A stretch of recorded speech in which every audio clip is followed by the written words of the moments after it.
জগন্নাথ বিশ্ববিদ্যালয়ের শিক্ষার্থী এবং জগন্নাথ বিশ্ববিদ্যালয়ের ছাত্র দলের দুই নেতা হাসিবুল ইসলাম হাসিব ও জুবায়েদ হোসেনের মৃত্যুতে জগন্নাথ বিশ্ববিদ্যালয়ের ছাত্রদল একটি শোক সভা ও আলোচনা সভা একই সাথে দোয়া মাহফিলের আয়োজন করেন। উক্ত শোকসভা ও স্মরণ সভায় প্রধান বক্তা হিসেবে উপস্থিত হন বাংলাদেশ জাতীয়তাবাদী ছাত্রদলের সভাপতি রাকিবুল ইসলাম রাকিব। তিনি তার বক্তব্যে হাসিবুল ইসলাম হাসিব এবং জুবায়েদ হোসেনের মৃত্যুতে শোক প্রকাশ করেন।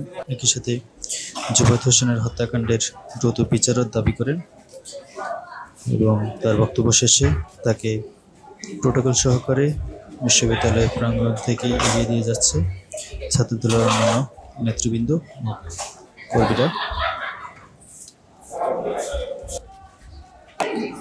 অনুষ্ঠান শেষে বেরিয়ে যাওয়ার পথে তাকে ঘিরে নেতৃবৃন্দরা প্রোটোকল দেন এবং স্লোগান ও মিছিল দেন। একই সাথে তার সেই স্লোগান ও মিছিলে জুবায়েদ হত্যার দাবিও জানানো হয়।